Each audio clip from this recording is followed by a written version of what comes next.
Thursday নাইটের 162তম আয়োজনে আমরা সর্প পিশাচিনী শিরোনামে একটি ঘটনা প্রচার করেছিলাম। সেখানে পুষ্পা রানী সম্পর্কে আমরা বলেছিলাম। মূলত আজকের এই ঘটনাটি সেই 162তম এপিসোডের সর্প পিশাচিনী ঘটনার দ্বিতীয় অংশ। যারা আজকের এই ঘটনাটি শুনবেন তাদের কাছে আরেকটা অনুরোধ থাকবে, সময় করে আপনারা আমাদের থার্সডে নাইটের 162তম আয়োজনের সর্প পিশাচিনী ঘটনাটা শুনে আসবেন প্লিজ। প্রিয় লিসেনার্স, ঘটনায় চলে যাবার আগে কয়েকটি কথা। আপনাদের সাথে ঘটে যাওয়া বা আপনাদের জানা সত্য ভয়ের ঘটনাগুলো আমাদেরকে লিখে বা রেকর্ড করে afnanthehorrorworldbd@gmail.com এই মেল অ্যাড্রেসে ইমেল করতে পারেন। ইমেল অ্যাড্রেসের স্পেলিংটা হচ্ছে AFNANTHEHORRORWORLDBD afnanthehorrorworldbd@gmail.com। স্পেলিংটাও আমরা আমাদের ভিডিও ডেসক্রিপশনে দিয়ে রেখেছি, সেখানে গিয়ে স্পেলিংটা চেক করে নিতে পারবেন। ঘটনা কেমন লাগছে তা জানিয়ে ভিডিওর কমেন্ট সেকশনে কমেন্ট করতে পারেন। এছাড়া আমাদের ফেসবুক পেজ আর গ্রুপ তো রয়েছে আফনান দ্য হরর ওয়ার্ল্ড নামে, সেখানে গিয়েও আপনারা আপনাদের মতামত জানাতে পারেন। প্রিয় লিসেনার্স, এই ভিডিও লাইক বাটন প্রেস করতে ভুলবেন না। ভিডিওর লিঙ্কটা বেশি বেশি করে শেয়ার করে দেবার অনুরোধ করছি, যাতে করে অনেকেই আফনান দ্য হরর ওয়ার্ল্ডের সাথে যুক্ত হতে পারেন, আফনান দ্য হরর ওয়ার্ল্ড সম্পর্কে জানতে পারেন। যারা সত্য ভয়ের ঘটনা শুনতে ভালোবাসেন তাদের কাছে আফনান দ্য হরর ওয়ার্ল্ড পৌঁছাতে পারে, আর তাদের জানা বা তাদের সাথে ঘটে যাওয়া সত্য ভয়ের ঘটনাগুলো আমরা পেতে পারি। তাহলে অনেকটা পথ ইনশাল্লাহ আমরা একসাথে পাড়ি দিতে পারবো। চলুন ঘটনায় চলে যাই। আজকের এই ঘটনাটি মূলত যিনি আমাদেরকে পাঠিয়েছেন, ওনার নাম শেখ মিকাইল আহমেদ। ওনার বাড়ি মাগুরা জেলার মোহাম্মদপুর উপজেলার শ্যামনগরে। উনি ওনার মালয়েশিয়া প্রবাসী এক ভাইয়ের কাছ থেকে ঘটনা সংগ্রহ করে দিয়েছিলেন, রাহুল ইসলাম মেঘ। রাহুল ইসলাম মেঘ ভাই কিন্তু এর মধ্যে আরো বেশ কিছু ঘটনা পাঠিয়েছেন। মূলত এই রাহুল ইসলাম মেঘ ভাইয়ের বাড়ি যশোর জেলার শার্শা উপজেলার নিজামপুর ইউনিয়নের শ্রীকোনা গ্রামে। উনি মালয়েশিয়াতে পেইন্টিং এর কাজে নিযুক্ত আছেন। তো চলুন ঘটনায় চলে যাব। আপনাদের নিশ্চয়ই মনে আছে যে সর্প পিশাচিনী যে ঘটনাটা, এই ঘটনাটা মূলত এই রাহুল ইসলাম মেঘ ভাই উনি মাসুদ চাচার কাছ থেকে সংগ্রহ করেছিলেন। যখন আমরা সর্প পিশাচিনী এই ঘটনাটা সামনে নিয়ে আসলাম, প্রচার করলাম, তখন অনেকেই এর পরবর্তী অংশটা শোনার জন্য আগ্রহ প্রকাশ করেছিলেন। পরবর্তীতে সেই মাসুদ চাচার সাথে কথা বলে ঘটনা সংগ্রহ করেছেন। তো মাসুদ চাচা উনিও পরবর্তী কিছু অংশ যখন মেঘ ভাইয়ের সাথে শেয়ার করেন, এরপর এই ঘটনাটি উনি আমাদেরকে পাঠান। তো চলুন ঘটনায় চলে যাই। তো ঠিক পরের অংশ থেকে আমরা শুরু করব। মাসুদ চাচা কিন্তু প্রথম পর্বে বলেছিলেন একজন ইন্ডিয়ান তান্ত্রিকের কথা। সেখানে উনি গিয়েছিলেন, সেই ইন্ডিয়ান তান্ত্রিককে পাওনা বুঝিয়ে দিয়ে তার স্ত্রীকে নিয়ে ইন্ডিয়া থেকে বাংলাদেশে চলে আসেন। এর কয়েক বছর পর আর্থিক সমস্যার কারণে আবার মালয়েশিয়াতে চলে আসেন 2022 সালের শেষের দিকে। মালয়েশিয়াতে আসার পর 2-3 মাস ভালোই কাজকর্ম উনি করছিলেন, কিন্তু সেই ভালো আর বেশি দিন স্থায়ী হলো না। হঠাৎ করেই ওনার চাকরিটা চলে যায় ওখানে। কি করবেন উনি, মাথার উপর এত ঋণের বোঝা, তার উপর ওনার স্ত্রীর শরীরে এই জিন সাপের অর্থাৎ এই পুষ্পা রানীর উপদ্রব বেরিয়ে চলছে। একদিন ভুলবশত সেই তেঁতুল গাছের নিচে দুধ না দিয়ে আসলে সমস্যা সৃষ্টি করত এই পুষ্পা রানী, সারা শরীরে বিষ ছড়িয়ে দিত।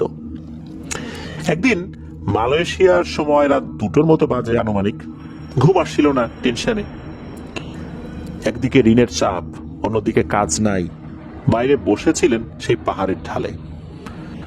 ঝর্ণার পানি বয়ে যায় যেখানে, সেখানটাতে মন খারাপ করে উনি বসে আছেন। হঠাৎ পেছন থেকে কেউ বাবা ও বাবা বলে একটা ডাক ভেসে আসে ওনার কানে। ঘাড় ঘুরিয়েই দেখতে পেলেন সেই ভালো জিন সাপটা। অর্থাৎ আমরা ওই প্রথম দিকে একটা সাপের কথা বলেছিলাম যে ভালো জিন সাপটা, সেটা। আসল ঘটনাটা মূলত খুব জটিল এবং গভীর। সেদিন আসলে সে এসেছিল মানুষের রূপে, সাপের রূপে না। সাদা একটা ড্রেস পরা ছিল, জ্যোৎস্নার আলোতে চিকচিক করছে ড্রেসটা। মাথায় একটা মুকুট রয়েছে, সাপ রূপে আসলে যেই মুকুটটা মাথায় থাকতো সেটাই। তো আসলে এরকম ঘটনাগুলো রূপকথার গল্পে শোনা যেত। উনি চিন্তা করছেন যে রূপকথার গল্পে এমনটা উনি শুনেছেন। এই জিন সাপটা কিন্তু পুরুষ নয়, মহিলা। তার নাম মেহের নিগার। এই সাপটি ভালো বাবা বলে সম্বোধন করত, আর ওনার স্ত্রীকে মা বলে সম্বোধন করত। আর এই সাপটার মা বাবা নাকি পৃথিবীতে বেঁচে নেই। এটা কিন্তু সেই জিন সাপ যিনি এই মাসুদ চাচার স্ত্রীর শরীরে আগে থেকেই থাকতো, ছোটকাল থেকেই। কিন্তু এই পুষ্পা রানী যে খারাপ জিন সাপ, সে আসার পর থেকে এই জিন সাপটা নাকি এই চাচির শরীরের কাছে যেতে পারে না, যেটা কিন্তু আমরা আগেও বলেছিলাম আগের এপিসোডে। এমনকি এই মাসুদ চাচা উনি যখন ঝর্ণার পাশে দাঁড়িয়ে কথা বলেছিলেন ভালো জীব এই যে এই জিন সাপটার সাথে, তখনও কিন্তু ওই জিন সাপটা বলেছিল যে কেন সে চাচির কাছে যেতে পারে না। যাই হোক, মেহেন্দিগার ভালো জিন সাপ, সে আসে তার কাছে, আসার পরে বলে যে তুমি দেশে চলে যাও, তুমি মালয়েশিয়া থেকে আসলে কিছুই করতে পারবে না, আমি তোমাকে কিছু আমল দিচ্ছি, এগুলো একটানা 3 মাস সম্পন্ন করতে থাকো দেশে গিয়ে। ওইদিকে মায়ের শরীর তেমন ভালো না, অনেক খারাপ অবস্থা, তুমি গেলে পুরোপুরি বুঝতে পারবে, আমি তো দূর থেকে দেখি, ইনশাল্লাহ আল্লাহ একটা পথ দেখাবেন তোমাদের। আর হ্যাঁ, এই আমলটা কিন্তু টানা 3 মাস সম্পূর্ণ করতে হবে, মাঝপথে বন্ধ করলে কিন্তু অনেক ক্ষতি হয়ে যেতে পারে তোমাদের। আর একটা কথা বলি, এর ভিতরে কোনো কবিরাজ তান্ত্রিক ওঝা এদের কাছে যাবা না, যত সমস্যাই হোক। মেহেন্দিগারের কথা শুনে উনি অবাকই হন। উনি বলেন যে আচ্ছা, আমল না হয় করলাম, কিন্তু এত দায় দেনা ঋণ আমি কিভাবে পরিশোধ করব, কিভাবে দেশে যাব, দেশে গেলেই তো এই পাওনাদাররা এসে খুব উৎপাত করবে, এদিকে আমার স্ত্রীর শারীরিক যে অবস্থা, দেশে গেলে তো আবার চিকিৎসাও করাতে হবে, কি করব। এরপর নাকি মেহেন্দিগার মাসুদ চাচাকে উদ্দেশ্য করে বলেন, এটা নিয়ে তোমাকে খুব বেশি ভাবতে হবে না, ইনশাল্লাহ আল্লাহ সাহায্য করবেন, ইনশাল্লাহ আল্লাহ একটা ব্যবস্থা করেই দিবেন। মেহেন্দিগারের কথা শুনে কিছুক্ষণ চুপচাপ থেকে মাসুদ চাচা বলে, আচ্ছা ঠিক আছে আমি যাব, কিন্তু আমার কাছে তো এই মুহূর্তে কোনো টাকা পয়সাও নাই, যেতে গেলে যে প্লেন ভাড়া লাগবে, আকামা যেটা আছে এটা প্রসেস করতে হবে, এটা আমি কিভাবে করব। এরপর মেহেন্দিগার ওনাকে বলেন, বাবা তুমি এখন রুমে যাও, এত রাতে এখানে থাকা লাগবে না, আর রুমে গিয়ে দেখো তোমার বালিশের নিচে কিছু টাকা আছে, ওটাতেই আল্লাহর রহমতে ইনশাল্লাহ তুমি দেশে চলে যেতে পারবো সবকিছু শেষ করে। তো উনি তো রুমে চলে আসেন, এসে দেখেন সত্যি বালিশের নিচে মালয়েশিয়ান রিঙ্গিট 5,505 টাকা, মানে রিঙ্গিট আর কি, রয়েছে। টাকাগুলো খুবই চকচক করছে, মনে হচ্ছে মাত্রই ব্যাংক থেকে বের করানো হয়েছে, নতুন ছাপানো টাকা আর কি, চকচকে টাকা। এরপর মেহেন্দিগারের কথা মতো তখনকার সময় অল্প কিছু মার্কেট করে আর কি, শপিং করে 2023 সালের মার্চের দিকে দেশে চলে আসেন উনি। অদ্ভুত বিষয়, মালয়েশিয়া থেকে বাংলাদেশে আসা পর্যন্ত ওনার কাছে মেহেন্দিগারের দেয়া সেই মালয়েশিয়ান রিঙ্গিট যেগুলো ছিল আর কি, যতটুকু খরচ হয়েছে একদম 5,505 রিঙ্গিট, এইটাই খরচ হয়েছে। বাড়িতে এসে দেখেন যে ওনার স্ত্রী অর্থাৎ চাচির অবস্থা আরো ভয়াবহ অবস্থা, শুকিয়ে কঙ্কাল হয়ে গেছেন একদম। ফর্সা মানুষটা কালো কুচকুচে হয়ে গেছে, মনে হচ্ছে মাথার চুলও অর্ধেক পড়ে গেছে, এত সুন্দর একটা মানুষ একই অবস্থা হয়ে গেছে। এরপর উনি ওনার যে মেয়ে মোহনা নাম, তার কাছ থেকে শুনছেন যে ওনার স্ত্রী নাকি দুধ দিয়ে ছাড়া ভাত খেতে পারে না, শুধু দুধ দিয়ে উনি ভাত খেতে পারেন, এছাড়া অন্য কোনো কিছু দিয়ে ভাত খেতে পারেন না। দুধ, কলা, আম, চিনি, মিষ্টি দ্রব্য খাবার ছাড়া উনি কিছুই খেতে পারেন না, অন্য খাবার খেলে ওনার বমি হয়ে যায়। মোহনা আরো বলেন, এই পুষ্পা রানী জিন সাপটা নাকি এক ধরনের বিষ ছড়িয়ে দিত রক্তের সাথে, রক্তের সাথে এই বিষটা মিশে সারা শরীর মরিচের মতো জ্বলতো, মরিচ ডলে দিলে, ক্ষত স্থানে মরিচ ডলে দিলে যেভাবে জ্বলে ওরকম চলতো। আর 24 ঘন্টার মধ্যে প্রায় 20 ঘন্টা এই পুষ্পা রানী চাচির শরীরে থাকা শুরু করেছে আবার। চাচির কাছে নাকি সবসময় মনে হতো ভারী কোনো বিশাল একটা জিনিস তার সমস্ত শরীর পেঁচিয়ে রেখেছে, এরকম একটা অবস্থা। তো এইভাবে যেতে যেতে আরো কিছুদিন পার হয়ে যায়, মেহেন্দিগারও আসেনি এর ভিতরে। এরপর তো উনি কিছু টাকা ধার দেনা করে ছোটখাটো একটা মুদি দোকান দিয়েছেন ওনাদের ওখানেই একটা বাজারে। তো এরপর আল্লাহর রহমতে টুকটাক চলছিল আর কি দোকানটা। এইভাবে কেটে যায় আরো 2 মাস। জুন মাস চলে আসে, মেহেন্দিগারের আমলও ঠিকঠাক উনি করছিলেন। আরো 1 মাস আমল করলে 3 মাস পূর্ণ হবে আল্লাহর ইচ্ছায়। এর ভিতরে ওনাদের গ্রামে 9 জনের একটা বেদে গ্রুপ আসে। তো ওনারা আসছিলেন যশোরের বেনাপুলের ধলদা রামপুর নামক একটা জায়গা থেকে। ওই অঞ্চলের 70% মানুষ নাকি হিন্দু সম্প্রদায়ের। আর যেই হিন্দু সম্প্রদায়ের লোকগুলো আছে তাদের প্রায় প্রত্যেকটা ফ্যামিলিতেই শূকরের খামার রয়েছে। ওনারা বছরের একটা নির্দিষ্ট সিজনে বাংলাদেশের বিভিন্ন অঞ্চলে শূকরের পাল নিয়ে মাঠে মাঠে ঘোরে, আর সন্ধ্যা হলে একটা নির্দিষ্ট জায়গা বেছে নিয়ে সেখানে রাতে থাকে। তো এত কিছু বলার কারণ হচ্ছে 9 জনের সেই বেদে গ্রুপের পুরুষ সদস্যগুলো মাঠে শূকর নিয়ে ঘোরে, আর নারী যারা আছে সদস্যরা তারা গ্রামে গ্রামে সাপ খোঁজে, সাথে একটা বেজি আর বানরও থাকে তাদের সাথে আর কি। তো একদিন ওই গ্রুপের একটা বেদে মহিলা সাপ খুঁজতে খুঁজতে ওনাদের বাড়িতে চলে আসেন।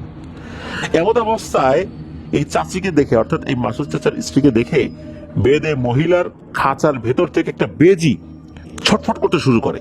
মনে হচ্ছে বেজিটা এই চাচিকে আক্রমণ করে একদম ছিঁড়ে খেয়ে ফেলবে কাছে পেলে। বেদে মহিলা তো এটা দেখে অবাক, তার বেজি তো মানুষ দেখলে কখনো এরকম করে না সাধারণত। সে সবসময় মানুষের সাথে থাকতে থাকতেই অনেকটা স্বাভাবিক হয়ে গেছে, কিন্তু আজ এমন করছে কেন? নিশ্চয়ই এর ভিতরে কোনো একটা ঝামেলা আছে। এরপর বেদে মহিলা চাচির দিকে বেশ কিছুক্ষণ অবাক দৃষ্টিতে তাকিয়ে থাকেন, এক নাগারে তাকিয়ে আছেন। এরপর ওই বেদ মহিলা বলছেন, এই মহিলার তো অনেক সমস্যা আছে রে, এই মহিলা এতদিন বেঁচে আছে কিভাবে? এর সাথে তো জিন সাপের যিনি রানী সে আছে। এই সাপ তো সহজে মানুষের নাগালে আসে না, এদেরকে কেউ ক্ষতি না করলে সাধারণত কাউকে এরা ভর করে না বা ক্ষতি করে না। তখন ওই বেদে মহিলা বলছেন যে আচ্ছা আমাকে একটু বলেন তো আপনার সমস্যাটা কি। তবে ওনারা নাকি ওই বেদে মহিলাটাকে কিছুটা এড়িয়ে যান, কিছু বলতে চান না, বলে যে না তেমন কিছু না, আপনি জানতো চিকিৎসা চলছে, আপনাকে এটা নিয়ে আর আগাতে হবে না, আপনাকে জানতে হবে না। এরপর নাকি ওই বেদে মহিলা ওনাকে আশ্বাস দিয়ে বলেন যে আপনি নির্ভয়ে আমাকে সব খুলে বলুন, আমি কথা দিচ্ছি আমি আপনার যদি উপকার করতে না পারি অন্তত ক্ষতি করব না। এতটুকু বিশ্বাস করেন আমাদেরকে। এমনিতে তো বেদাদেরকে নিয়ে বিভিন্ন জায়গায় অনেক কথা প্রচলিত আছে যে বেদের সম্প্রদায়ের লোকরা কোথাও গেলে বিভিন্ন ধরনের তন্ত্রমন্ত্র করে বাসা থেকে বেশ কিছু জিনিস চুরি করে নিয়ে যায়। সবাই না, তবে কেউ কেউ তো নেন, ওই কারণে তাদের তো একটা বদনাম আছেই। ওই চিন্তা করে ওনারা চিন্তা করছেন যে বা ভেবেছেন বা সিদ্ধান্ত নিয়েছেন যে কিছু বলবো, পরে আবার কি না কি হয়। তো যাই হোক, বেদে মহিলার কথাবার্তা শুনে একটু আশ্বস্ত হলেন, বেশ ভদ্রই আর কি কথাবার্তায়, তাকে ক্ষতিকারক কোনো কিছু মনে হয় নাই আর কি ওনাদেরকে ওই সময়। এরপর নাকি শুরু থেকে সব ঘটনা খুলে বলেন ওই বেদে মহিলাকে। মহিলাটা সবকিছু যখন শুনলেন কিছুক্ষণ চুপ করে থাকেন, এরপর বলেন যে আমি চেষ্টা করতে পারি সমস্যা দূর করতে, তার জন্য আমাকে 1 টাকাও পারিশ্রমিক দিতে হবে না। কাজ পুরোপুরি সম্পন্ন হলে আর আপনাদের যদি ভালো লাগে, মনে হয় আপনি সুস্থ হয়েছেন, তাহলে আমাকে যদি মন চাই কিছু দিয়েন, না হলে না দিয়েন, এই বিষয়ে আমার কোনো চাহিদা নেই, আমার কোনো দাবিও নেই, আমি মন খারাপও করব না। এই কথা শুনে মাসুদ চাচা তো হাসতে হাসতে একটু লাফিয়ে উঠেছেন যে এই বেদে মহিলার মাথা কি ঠিক আছে? দীর্ঘ 25টা বছর পার হয়ে গেছে, কত কবিরাজ দেখানো হয়েছে, এমনকি ভারত থেকে বাংলাদেশ থেকে ভারত এই কাজ করতে হয়েছে, টাকা পয়সা সব শেষ, আর এই সামান্য বেদে মহিলা নাকি ফ্রিতে এই কাজের সমাধান করে দেবে। কিন্তু বেশ অবাক হয়েছেন, আশ্চর্য হয়েছেন। তখন উনি হেসেই ওই মহিলাটাকে বলে যে ঠিক আছে আপনি সমাধানের পথ খোঁজেন। এরপর মহিলা সেখান থেকে চলে যান। যাওয়ার আগে ওই বেদে মহিলাটা বলেন যে আগামী অমাবস্যার যেই তারিখ, একটা তারিখ বলেন আর কি, যে ওই বেদে মহিলা আর ওনার স্বামী আসবেন এই বাড়িতে। আর মাসুদ চাচাকে বলেন আপনি আপনার স্ত্রীকে নিয়ে তৈরি থাকবেন। আর হ্যাঁ, অবশ্যই মনে করি একই রঙের সাদা কবুতরের বাচ্চা, 3টা টাকি মাছ, যে মাছগুলো পানিতে পোনা নিয়ে ঘোরে এমন টাকি মাছ, আর 9 রকমের ভিন্ন ভিন্ন স্বাদের ফল, কিছু চন্দন কাঠের শুকনো গুঁড়ি রেডি করে রাখবেন। তারপর একদিন সেই অমাবস্যার রাতে বেদে মহিলা ও তার স্বামী ঠিক রাত 12টা নাগাদ আনুমানিক আর কি সময় চলে আসেন ওনাদের বাড়িতে। সাথে দুটো খাঁচা নিয়ে আসছেন। বোঝাই যাচ্ছে যে একটা খাঁচায় বেজি, অন্য খাঁচায় বানর রয়েছে, আর আরেকটা বক্স রয়েছে। এর মধ্যে বেদে মহিলার কথা মতো সমস্ত জিনিস অনেক কষ্টে প্রস্তুত করে রেখেছেন। সবচেয়ে কষ্ট হয়েছে এই দুটো বা তিনটা টাকি মাছ গোছাতে, কারণ টাকি মাছ যখন তার বাচ্চাদেরকে পোড়া নিয়ে ঘোরে, এই টাকি মাছগুলোকে ধরাটা, এগুলো খুঁজে বের করে ধরাটা এমনটা না যে বাজার থেকে 3টা টাকি মাছ কিনে আনবেন, তা কিন্তু না। মানে এইরকম টাকি মাছ, যে টাকি মাছগুলো তাদের পোড়া নিয়ে ঘুরছে, এরকম টাকি মাছ 3টা ধরতে হবে, এটা তো 4টিখানি কথা না। অনেক কষ্ট হয়েছে আর কি। তো যাই হোক, ওনারা ম্যানেজ করেছেন, সবকিছু রেডি করে রেখেছেন। রাত আনুমানিক যখন 2টো বাজে, অমাবস্যা রাতের ঘুটঘুটে কালো অন্ধকারে বেদে মহিলা ওনাদের বাড়ির একটা অন্ধকার রুমে কিছু একটা পাউডার দিয়ে একটা বৃত্ত এঁকেছেন। এরপর সেটাতে আগুন ধরিয়ে দিয়েছেন। এরপর তার রিচুয়াল শুরু করেছেন। এদিকে আবার চন্দন কাঠের গুঁড়িতে আগুন ধরিয়ে সেই 3টা একই কালারের কবুতর এক কোপে কেটে সেটা চামড়া ছুলে আর 3টা টাকি মাছও পুড়িয়ে বেজিটাকে খেতে দিয়েছেন।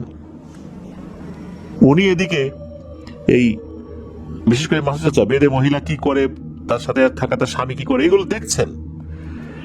বেজিটা কিছুটা খেলো, এরপর আর খেলো না, রেখে দিয়েছে খাবার। এরপর এই যে বেদে মহিলা এবং তার স্বামী তাদের সাথে কিছু পুটলি নিয়ে আসছিলেন। এরকম একটা পুটলি থেকে একটা পাউডার জাতীয় কিছু ছিটাতে থাকে। এই বেদে মহিলার স্বামী সেই বৃত্তের চারপাশে ঘুরে ঘুরে একটা বিন বাঁশি বাজাতে লাগলেন। আর সাথে সাথে তার পাশে থাকা বানরটা নাকি লাফাতে থাকে এবং উচ্চস্বরে কিচিরমিচির করতে থাকে বানরটি। ইতিমধ্যে তো ওই মাসুদ চাচার স্ত্রী অর্থাৎ চাচি আচমকাই কোনো একটা কারণে, উনি একটা আলাদা বৃত্তের মধ্যে ছিলেন আর কি, আলাদা বৃত্তের মধ্যে তাকে বসানো হয়েছিল, তার ভিতরে অজ্ঞান হয়ে লুটিয়ে পড়েছেন। আর বিনবাসী কিন্তু তখনও বাজছে, বানরটাও লাফাচ্ছে, কিচিরমিচির করছে। এর কিছুক্ষণ পর ঘটলো ভয়ঙ্কর একটা ঘটনা। ওনাদের রুমের মধ্যে মনে হচ্ছে তুফান শুরু হয়ে গেছে, ঝড় শুরু হয়ে গেছে। আর কোথা থেকে যেন একটা কালো কুচকুচে সাপ এই বৃত্তের ভিতরে সা করে চলে আসছে হঠাৎ করে। অদ্ভুত ব্যাপার হচ্ছে, প্রথমে এই পুষ্পারানী সাপটা এই চাচির শরীরে না এসে সরাসরি তার রূপে এসেছে। এর মধ্যে পাশে থাকা খাঁচার ভিতর থেকে সেই বেজিটাও বের হয়ে এসেছে। একটা পর্যায়ে এই জিন সাপটার সাথে এই বেজি ভয়ঙ্কর একটা মারামারিতে লিপ্ত হয়ে পড়ে। চাষে কিন্তু তখন অজ্ঞান হয়ে পড়ে আছে অন্য একটা বৃত্তের মধ্যে। সাপটি যতই চেষ্টা করছে বেজিটাকে ছবল দিতে, বারবার ব্যর্থ হচ্ছে। এইভাবে বেশ কিছুক্ষণ সংঘর্ষ চলমান। একটা পর্যায়ে মনে হচ্ছে জিন সাপটা নিস্তেজ হয়ে পড়েছে। সাপটির পুরো শরীর তখন রক্তাক্ত হয়ে গেছে, কিন্তু বোঝা যাচ্ছে সাপটা মারা যায়নি। এরপর বেদে মহিলা আহত জিন সাপটিকে তার সাথে থাকা একটা বড় বক্সে ভরে নেন, আর বেজিটা চাচির একটা আঙ্গুলে সজোরে কামড় বসিয়ে দেন।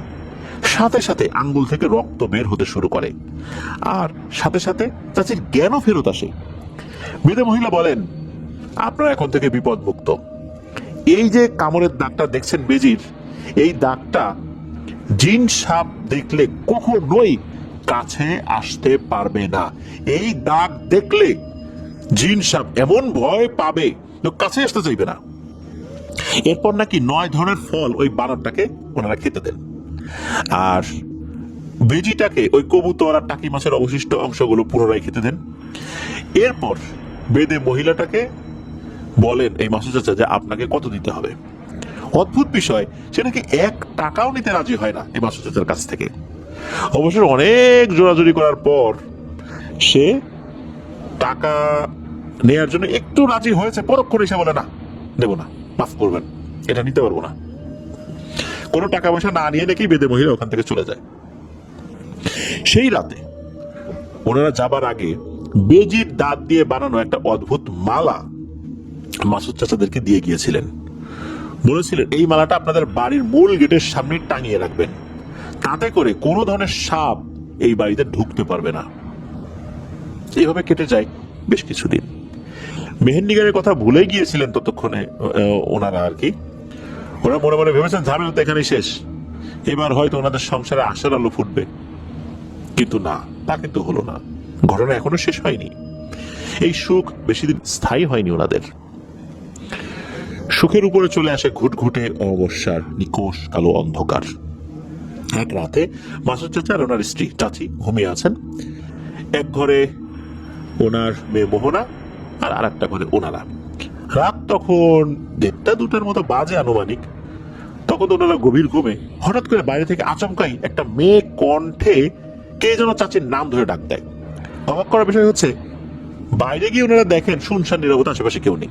ভেবেছেন হয়তো বা ওনাদের মনের ভুল। আবার ওনারা রুমে এসে শুয়ে পড়েন। কিছুক্ষণ পর যখন একটু তন্দ্রাচ্ছন্ন ভাব এসেছে তখন আবার চাচির নাম ধরে ডাকে। এরপর আবার ওনারা দুজনই বের হয়েছেন লাইট নিয়ে, চারদিকে আলো ধরেছেন, দেখেন কেউ নাই। আজব বিষয় তো, কেউ কি মজা নিচ্ছে ওনাদের সাথে এই রাতের বেলা। ওনার রুমে আসার জন্য যেই না দরজার দিকে ঘুরবেন তখনই চাচির চোখ চায় ওনাদের বাসার পাশে থাকা পুরনো তেঁতুল গাছটার দিকে। গাছটির বয়স 30 বছরের বেশি। চাচি নাকি সাথে সাথে চিৎকার দিয়ে ওখানে অজ্ঞান হয়ে মাটিতে লুটিয়ে পড়েন। জ্যোৎস্নার আলোতে এই মাসুদ চাচা দেখেন সোনালী কালারের ড্রেস পরে একটা মহিলা অবয়ব, মাথার চুলগুলো এলোমেলো, চোখ দুটো রক্তের মতো লাল হয়ে আছে, মাথার উপরে মনে হচ্ছে সিঁদুর দেয়া আছে। ভয়ে ভয়ে অবয়বটার দিকে ধীরে ধীরে অগ্রসর হন মাসুদ চাচা, ভালো করে দেখার জন্য আসলে জিনিসটা কি, কে এটা। উনি গিয়ে দেখেন আরে এটা তো আর কেউ না, এটা হলো সেই পুষ্পারানী জিন সাপ, যে 25 বছর বেশি সময় ধরে এই চাচি সহ মাসুদ চাচাকে যন্ত্রণা দিয়ে মারছেন। পুষ্পারানী সাপের মতো ফসফস করছেন, তাচ্ছিলের একটা হাসি দিয়ে বলেন, কিরে ভয় পেলি? ভয় পাওয়ার কিছু নাই রে, ভাবছিলাম তোদেরকে তিলে তিলে শেষ করব, কিন্তু আমার হাতে এবার আর তেমন সময় নেই। তুই কি ভাবছিলি ওই বেদেনী মহিলা আমাকে বন্দি করে সাথে নিয়ে গেছে রে? ওর মতো সামান্য বেদেনী আমাকে বন্দি করার সামর্থ্য রাখে?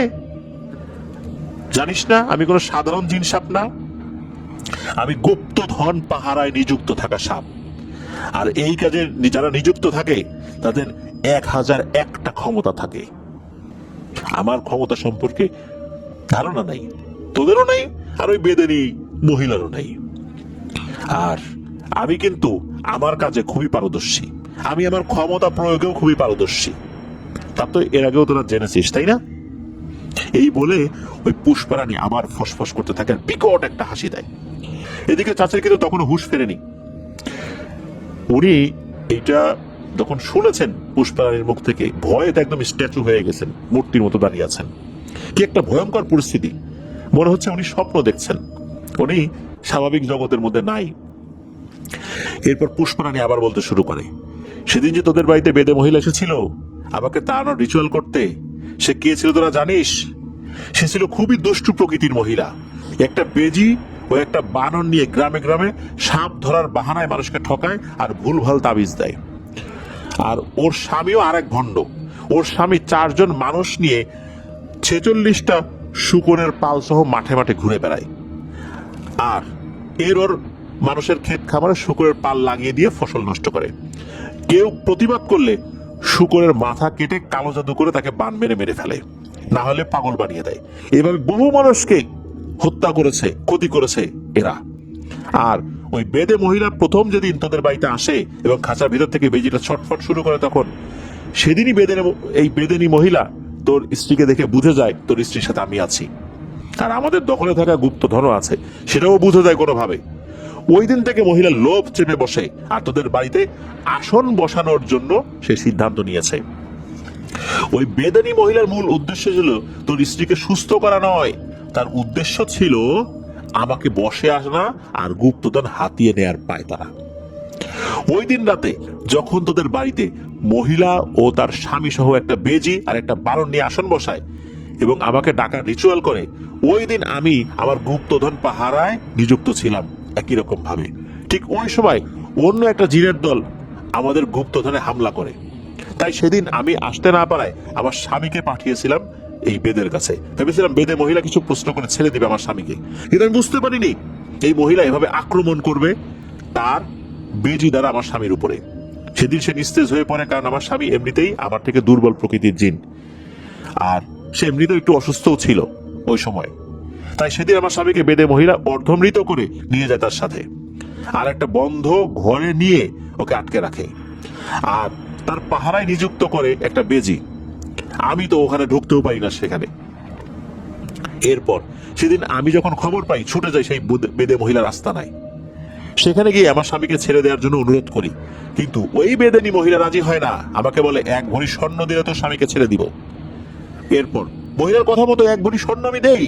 আমি দিতে বাধ্য হয়েছি সেই গুপ্তধন থেকে, কারণ আমার স্বামীকে আমি ভালোবাসি। তাই স্বামীর কারণে আমি দুর্বল হয়ে পড়েছি। আমি দিলাম, তারপরও ছাড়ে না আমার স্বামীকে।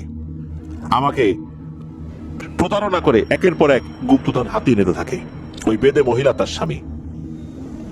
এর মধ্যে আমার স্বামী অসুস্থ থাকার কারণে, আগে থেকে অসুস্থ ছিল, আর বেজির আক্রমণে আরো অসুস্থ হয়ে পড়ার কারণে ওই বন্দি অবস্থাতেই সে মারা যায়। আমি চাইলেও কিছু করতে পারছিলাম না, কারণ ওই বেদে মহিলার বাড়িতে অনেকগুলো বেজি পাহারা নিযুক্ত ছিল। আমার জিন সাপেরা পৃথিবীর কাউকে ভয় না পেলেও বেজিদেরকে খুব ভয় পাই, কারণ ওরা আমাদের শত্রু। আমাদের কোনো তন্ত্রমন্ত্র ওদের উপরে সেভাবে কাজে লাগে না। এর মধ্যে আমি একটা ফোন দিয়াটি যে বেদে মহিলার মোটা অঙ্কের গুপ্তধনের লোভ ধরাই দিয়ে আমি আমার স্বামীকে ছাড়িয়ে আনবো। মহিলা রাজিও হয়ে যায় লোভে পড়ে, কিন্তু তোরা মানুষ যদি অনেক লোভী তা আমরা ভালো করে জানি। এমনকি ছেড়েও দেয় আমার স্বামীকে বেদেরা লাভের আশায়, লোভে পড়ে। মূলত আমার স্বামী ওই বন্দি থাকার কারণে অসুস্থ অবস্থায় আমার কোলের উপরই শেষ নিঃশ্বাস ত্যাগ করে। এই রাগ ক্ষোভ, এটাকে আমি নিতে পারবো? এটা কি কারো পক্ষে নেওয়া সম্ভব? এই বেদে মহিলা আর তার স্বামী গুপ্তধনের লোভে উন্মত্ত হয়ে যায়। উন্মত্ত হয়ে সে এই কাজটি করেছে। আমিও দিয়ে গিয়েছি, যদিও বা আমরা এভাবে দিতে পারি না। গুপ্তধনের পাহারা থাকা কোনো জিন, সে কোনো গুপ্তধন কাউকে সেভাবে দিতে পারে না। আমরা পাহারাদার মাত্র, আমরা মালিকের অনুমতি ছাড়া দিতে পারি না। তারপরও দিয়েছি। আমার স্বামীকে আমি বাঁচাতে চাই এই জন্য, কিন্তু আমি বাঁচাতে পারলাম না। যখন বুঝতে পারলাম এই বেদেনী মহিলার তার স্বামী ভয়ঙ্কর লোভী, তাই গুপ্তধনের আরো বেশি লোভ ধরিয়ে আমার আস্তানায় নিয়ে আসি এবং বেজিটাকে সঙ্গে আনতে নিষেধ করি। আমার আস্তানায় তাদেরকে নিয়ে আসার পর ছবলের পর ছবল দিয়ে এই বেদেনী মহিলা তার স্বামীকে মেরে ফেলি। আর এই বেদেদের অনুগত যে জিনেরা ছিল তাদেরকে আমি মায়াজালে আটকিয়ে অন্ধ করে রেখেছিলাম। আমার এই পরিকল্পনা এই বেদেনী মহিলা আর তার স্বামীকে কোনোভাবেই বুঝতে দেই নাই। বেদেরা আর তাদের অনুগত জিনদের পরবর্তী সবাইকে আমি মেরে ফেলি। এতদিন আমি ওই ঝামেলায় ছিলাম, তাই তোদের বাড়িতে আসতে পারিনি। আর তোরা ভাবছিস আমি মনে হয় বেদেনী মহিলার কাছে বন্দী হয়ে আছি, তাই না? এই বলে ওই পুষ্পারানী জিন সাপটা আবার ফসফস আওয়াজ শুরু করে হাসতে থাকে। এর মধ্যে আবার চাচির জ্ঞান ফেরত আসে। এরপর কি হলো, একটা অদ্ভুত উপলব্ধি মাসুদ চাচা ফিল করলেন। চাচির শরীরে পুষ্পারানী সাপটা যেই না ঢুকতে যাবে, কোন একটা কারণে সে ঢুকতে পারে না। সে কাছে আসার চেষ্টা করতেই বিদ্যুতের গতিতে ছিটকে পড়ে। মনে হচ্ছে কেউ তাকে ছুঁড়ে ফেলে দিচ্ছে দূরে। ঠিক যেমন ইলেকট্রিক শক খেয়ে মানুষ দূরে ছিটকে পড়ে, ওইরকম হচ্ছে। মাসুদ চাচা বাকরুদ্ধ হয়ে দেখছেন আর শুনছেন। মনে হচ্ছে এবারে চাচিকে দেখে এই পুষ্পারানী ভয় পাচ্ছে। তারপর রাগে গজগজ করতে করতে সে বলছে, তোর স্ত্রীর হাতে কি বেজির কামড়ের দাগ আছে? এরপর মাসুদ চাচার মনে পড়ে, আরে তাই তো, ওই বেদেনী মহিলা যাওয়ার আগে তার বেজিকে দিয়ে একটা কামড় দিয়েছিল চাচির শরীরে। এইবার তো সেই ডাক্তার কারণ বুঝে ফেলেছেন। পুষ্পারানী এটা দেখে ভয় পাচ্ছে। এরপর পুষ্পারানী রাগে ফসফস করতে করতে ওখান থেকে দৌড়ে তেঁতুল গাছটার আড়ালে গিয়ে অদৃশ্য হয়ে যায় আর বলে যায়, দেখে নেব তোদের। পরের দিন মাসুদ চাচার মেয়ে মোহনা কলেজ থেকে আসার পর থেকে অদ্ভুত আচরণ শুরু করে, যা এর আগে কখনো করেনি। এরপর তার মেয়ের সাথে সমস্যা শুরু হয়ে যায়। ঠিক ওর মায়ের মতো, মানুষ দেখলেই ছবল মারতে যায়, কিছুক্ষণ পর পর চিৎকার করে ওঠে আর সাপ সাপ বলতে থাকে, আর বলতে থাকে তার শরীর জ্বলে যাচ্ছে, পুড়ে যাচ্ছে, তার মায়ের মতোই আর কি। কি করবেন, কার কাছে যাবেন, কিছু ভেবে পাচ্ছেন না। এদিকে ওনার মেয়ে মোহনার শরীরটাও মায়ের মতো নীল বর্ণ ধারণ করে, আস্তে আস্তে সে শুকিয়ে যেতে থাকে, আর ওনাদেরকে উদ্দেশ্য করে ফসফস করতে থাকে সারাক্ষণ, আর বলতে থাকে, কি ভেবেছিস তোরা, তোর বউয়ের শরীরে ঢুকতে পাইনি বলে কি তোর মেয়ের শরীরে ঢুকতে পারবো না? আমাকে এত বোকা ভাবিস না, এবার তোর মেয়েকে কে বাঁচাবে? মাসুদ চাচা তখন বুঝতে পারেন পুষ্পারানী সাপটি এবার ওনার মেয়ের শরীরের ভিতর থেকে কথা বলছে। এভাবে আরো কিছুদিন যেতে থাকে। মোহনার কলেজের বন্ধু বান্ধবীরা এসে মেয়েকে দেখে, কি হয়েছে দেখে হাসি তামাশা শুরু করে। এক প্রকার কলেজ যাওয়া বন্ধ করে দেয় মোহনা। এক রাতে খুবই কান্নাকাটি করে আসলে ঘুমিয়েছেন এই মাসুদ চাচা আর তার স্ত্রী চাচি। কি হলো, মেয়েটার সাথে কি হয়ে গেল? সবসময় আল্লাহর কাছে সাহায্য প্রার্থনা করছেন, এই বিপদ থেকে কি মুক্তি মিলবে না ওনাদের? অদ্ভুত বিষয়, ওই দিন রাতের স্বপ্নে দেখেন সেই মেহেন্দিগার জিন সাপ, যে এই মাসুদ চাচা এবং তার স্ত্রীকে বাবা মা বলে সম্বোধন করতেন। সে কাছে আসা দূর থেকে সালাম দিয়ে তাদেরকে উদ্দেশ্য করে বলছে, আমি সব শুনেছি বাবা, এতদিনে তোমাদের সাথে কি হয়েছে। আর মেহেন্দিগার এটাও বলে যে এখন থেকে নাকি সে এই বাড়িতে ঢুকতে পারছে না, কারণ সেই এই বেদেনি মহিলা যাওয়ার সময় একটা বেজির দাঁত দিয়ে বানানো বিশেষ একটা মালা এই বাড়িতে রেখে দিয়েছিল, আর ওনারও সেটা রেখে দিয়েছে। মূলত এইটার কারণেই মেহেন্দিগারও ওনাদের বাড়ির আশেপাশে আসতে পারছে না। তবে এই বেজির দাঁতের মালাটা কিন্তু সে কোনো ভালো উদ্দেশ্যে দেয়নি। এমনটা না যে পুষ্পা রানীকে সে কাছে আসতে দিবে না, মূলত এটা দিয়েছিল মেহেন্দিগার যেন এই বাড়িতে আসতে না পারে। তার মনের মধ্যে এত দুরভিসন্ধি ছিল, এটা কোনোভাবেই বুঝতে পারেনি।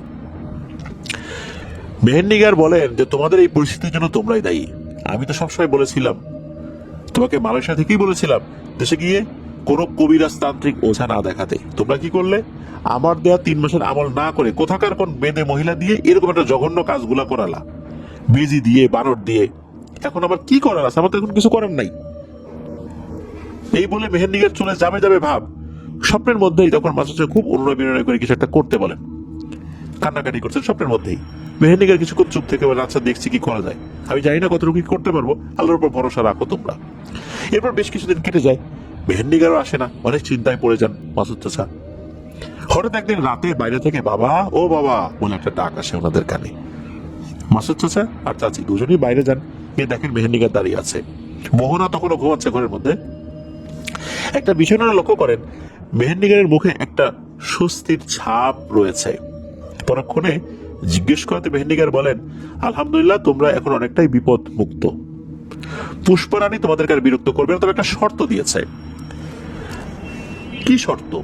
এটা মাসুদ চাচা জিজ্ঞেস করেন মেহেন্দিগারকে। তখন মেহেন্দিগার বলতে শুরু করেন যে সেদিন তোমার স্বপ্ন থেকে চলে যাওয়ার পর আমি পুষ্পা রানীর কাছে যাই সব দ্বিধাদ্বন্দ্ব উপেক্ষা করে, এবং পুষ্পা রানীকে অনুরোধ করি আমি মোহনা সহ তোমাদের সবার উপর থেকে যেন তার আসর কাটিয়ে নেয়। পুষ্পা রানী এক কথায় প্রথমে না বলে দেন, আরো বলেন যে এরপর থেকে যদি আবার মেহেন্দিগার তুমি আসো তাহলে তোমারও কিন্তু খবর আছে। তো পুষ্পা রানীকে এরপর মেহেন্দিগার বলতে থাকে, তুমি কি চাও বলো, গরু ছাগল ওরা সব দিবে, তুমি ওদেরকে মুক্তি দাও।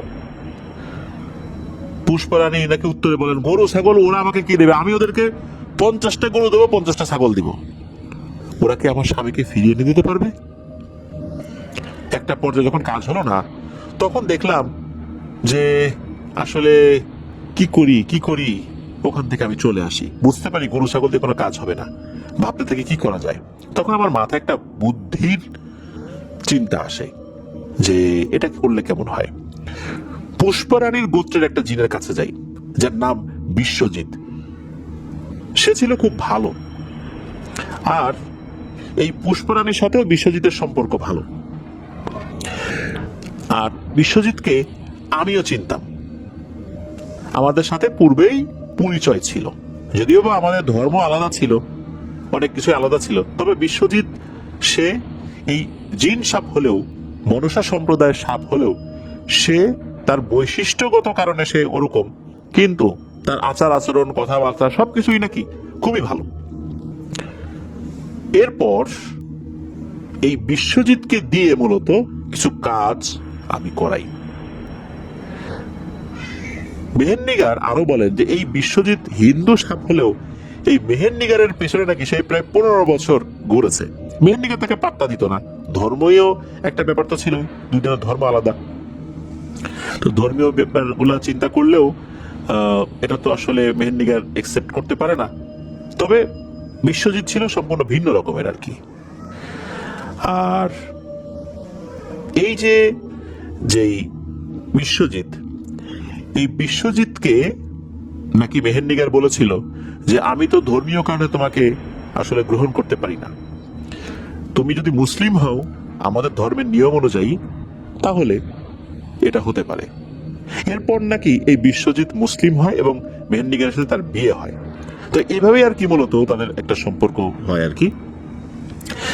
মেহেরনিগার যখন বিশ্বজিৎকে পুরো ঘটনা খুলে বলে, বিশ্বজিৎ মেহেরনিগারকে সাথে নিয়ে ওদের গোত্র প্রধানের কাছে যায়।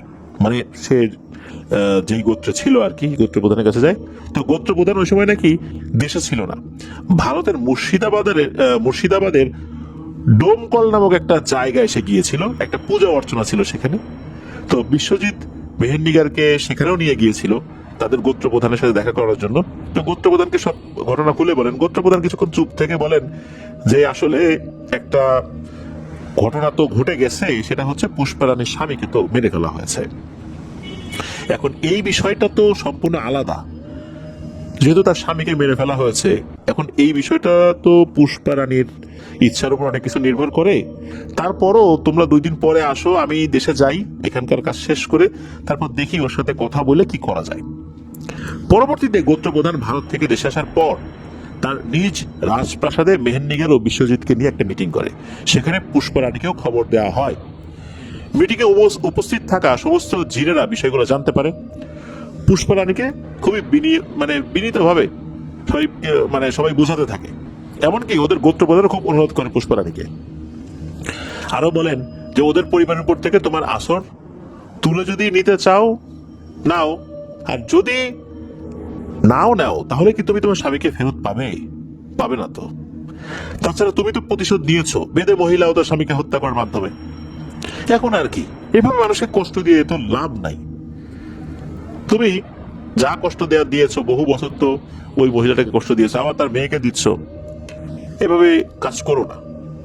শেষমেশ একটা পর্যায়ে গোত্র প্রধানের অনুরোধ দেখে পুষ্পারানীর মনে প্রথমবারের মতো দয়া দেখা যায়। আর একটা দীর্ঘশ্বাস ছেড়ে নাকি পুষ্পারানী বলেন, আচ্ছা ঠিক আছে, আমি সব আসর তুলে নেব ওদের পরিবারের উপর থেকে, কিন্তু কিছু শর্তগুলো হচ্ছে আমাকে কখনো তাড়ানোর চেষ্টা করা যাবে না ওইখান থেকে। যেহেতু ওদের ভিটায় যুগ যুগ ধরে থাকছি, আমাদের পূর্বপুরুষরা ওখানে থেকেছে। ওই জমিতে আমাদের গুপ্তধন আছে, সেটা তো গোত্র প্রধান আপনি জানেন, আর সেটা তো আমি পাহারা দিই। ওদের বাড়িতে যে 4টা রুম আছে তার মধ্যে একটা রুম আমাকে দিয়ে দিতে হবে। ওই রুমটা আজীবন তালাবদ্ধ হয়েই থাকবে। এরপর নাকি পুষ্পারানী চলে যায়। মেহেরনিগার আর বিশ্বজিৎ চলে আসেন মিটিং শেষে। ফাইনালি একটা সিদ্ধান্ত নিয়ে যে হ্যাঁ একটা কাজ হয়েছে। এবার মেহেরনিগার মাসুদ চাচা আর চাচিকে বলেন, পুষ্পারানীর শর্তে রাজি আছো তোমরা? যদি রাজি না থাকো আমি আর কিছুই করতে পারবো না, অনেক কষ্টে এতটুকু করেছি আমি আর আমার স্বামী মিলে। মেহেরনিগারের কথা শুনে মাসুদ চাচা আর চাচি কিছুক্ষণ চুপ থেকে রাজি হয়ে যায়, নিজেদের সুখ শান্তির কথা বিবেচনা করে। মাসুদ চাচা বলেন যে আমাকে পুষ্পারানীর দেওয়ার শর্তে রাজি হতেই হবে, এছাড়া তো আমার কিছু করার নাই।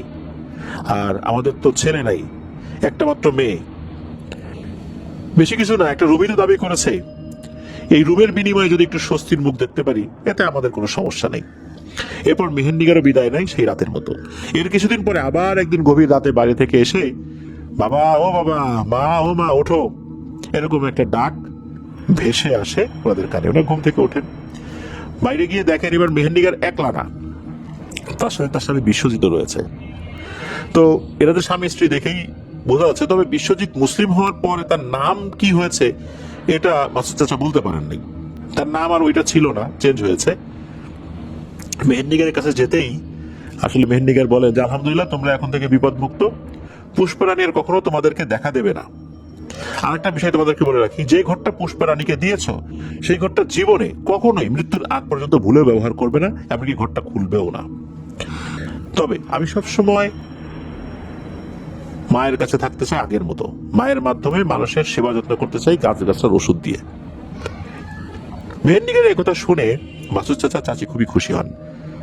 তারপর থেকে মেহেন্দিগার এই চাচির শরীরে আবার থাকতে শুরু করে আর মানুষের উপকার করতে থাকে। এমনকি আজ পর্যন্ত আল্লাহর রহমতে তেমন কোনো অভাব অনটন ওনাদের সংসারে হয়নি। আর চাচির নাম কিন্তু আমরা বলি নাই প্রিয় লিসেনার্স, কারণ চাচির নাম বললেই কিন্তু অনেক মানুষ চাচিকে চিনে ফেলবেন আর এই বিষয়টা জেনে ফেলবেন। চাচির নাম কিন্তু এই রাহুল ইসলাম মেঘ ভাই বলেছেন, আমি এই বিষয়টা অ্যাভয়েড করে গিয়েছি, কারণ নাম বলার পর ওখানে উনি উল্লেখ করেছেন যেন চাচির নামটা না বলা হয়। তাছাড়া যেহেতু একটা গুপ্তধনের ব্যাপার রয়েছে, অনেক লোভী তান্ত্রিক কবিরাজ এখানে এসে একটা ঝামেলা করতে পারে, এই জন্য কিছু বিষয় গোপন থাকাটাই ভালো। 2024 সালে এসে আল্লাহর রহমতে এই ঘটনা পুরোপুরি সমাধান হয়ে যায়, আর কোনো সমস্যা হয়নি মাসুদ চাচার সাথে। তো এটা শুনে কিন্তু অনেকের কাছে গল্পের মতো মনে হতে পারে, রূপকথার গল্পের মতো মনে হতে পারে, কারণ আমরা ছোটবেলায় এরকম ওই নাগ নাগিনীর অনেক সিনেমা দেখেছি, এরকম মনে হওয়াটাই স্বাভাবিক। এখনো যেটা হয় এটা বলাটাই মুশকিল। প্রিয় লিসেনার্স, এই ঘটনাটা যখন প্রথম দিকে আমরা বলেছিলাম, পুষ্পারানীর উপর তো ভয়ঙ্কর একটা রাগ হয়েছেই। এরপর শেষ দিকে এসে যখন বুঝতে পারলাম যে ওই বেদিনী মহিলা যাকে দেখে খুব ভালো মনে হয়েছিল, এই বেদিনী মহিলা কিভাবে একটা কলা কৌশল করে এই পুষ্পারানীকে মূলত বশীভূত করতে চেয়েছিল। পরে পুষ্পারানীর স্বামীকে আটক করে পুষ্পারানীকে দুর্বল করে গুপ্তধন হাতিয়ে নিতে থাকে। যারা লোভী, লোভের টোপ দিয়ে কিন্তু তাদেরকে ঘায়েল করে ফেলা যায়, এটা কিন্তু পুষ্পারানী ঠিকই বুঝেছিল, যার কারণে সে ওই বেদিনী আর তার স্বামীকে শেষ করে দিয়েছিল। তবে প্রিয় লিসেনার্স, এই ঘটনায় বেজি এবং বানরের ব্যবহারটা আমার কাছে অন্যরকম লেগেছে। বেজি যে কামড় দিল চাচির শরীরে, রক্ত বের হলো, পুষ্পারানী কিন্তু আর তার কাছেই আসতে পারলো না। এই একটা জায়গায় হয়তোবা ওই বেদিনী কিছুটা উপকার করেছে, সত্য কথা বলেছে, কিন্তু তার মনের ভেতরে যে কি ছিল এটা তার ওনারা বুঝতে পারেন নাই। যাক, শেষ পর্যন্ত পুষ্পারানী সে কিছু শর্ত দিয়ে সেখান থেকে চলে গেছে, ওনারাও স্বাভাবিক হয়ে গেছেন, একদম স্বাভাবিক জীবনে ফিরেছেন। দীর্ঘ এতটা বছর কি নরক যন্ত্রণা ভোগ করেছেন, চিন্তা করা যায়। আল্লাহর রহমতে, আল্লাহর রহমত হয়ে নাজিল হয়েছিলেন এই মেহেন্দিগার, যে তার স্বামীর লিঙ্কটা ব্যবহার করে সেই গোত্র প্রধানের সাথে যোগাযোগ করে এই সমস্যাটা সমাধানে সচেষ্ট হয়েছিলেন। আমরা মেহেন্দিগার আর তার স্বামীর জন্য দোয়া করি, আল্লাহ তাআলা তাদেরকেও আরো বেশি বেশি করে মানুষের উপকার করার জন্য কবুল করুন। এরকম জটিল একটা সমস্যার সমাধান এভাবে হয়েছিল, আলহামদুলিল্লাহ। মাসুদ চাচা, চাচি, তার মেয়ে মোহনা, সবার জন্য আপনাদের ওয়ার্ল্ডের পক্ষ থেকে দোয়া রইল, শুভেচ্ছা রইল। ইনশাল্লাহ কোনো একটা সময় যদি আমি ওই দিকটাতে যেতে পারি, আমি মাসুদ চাচা, চাচি সবার সাথে দেখা করবো ইনশাল্লাহ। তবে আমি চেষ্টা করব যে সেই ভিডিওটা কখনোই না দেওয়ার জন্য, যেহেতু বিষয়টা গোপন, গোপনই থাক। প্রিয় লিসেনার্স, কেমন লাগলো সর্পপিশাচিনীর দ্বিতীয় ঘটনাটা? যারা এই ঘটনার সাথে নিজেদেরকে কানেক্ট করতে পারেননি তাদের জন্য আবারও বলছি, আমাদের থার্সডে নাইটের যে এপিসোডটি রয়েছে, আমরা শুরুতেই বলেছি যে 162তম এপিসোডে এই সর্পপিশাচের প্রথম অংশটা আমরা প্রচার করেছিলাম। অনুগ্রহ করে সেই অংশটুকু আপনারা শুনে আসতে পারেন, তাহলে এই ঘটনাটার সাথে নিজেদেরকে খুব ভালো করে কানেক্ট করতে পারবেন ইনশাল্লাহ। ধন্যবাদ জানাচ্ছি শেখ মিকাইল আহমেদ ভাইকে, ধন্যবাদ জানাচ্ছি রাহুল ইসলাম মেঘ ভাইকে। দারুণ ঘটনা আমাদের জন্য পাঠিয়েছেন, অনেক কষ্ট করেছেন, লিখে পাঠানো কিন্তু কম কষ্টের কাজ না।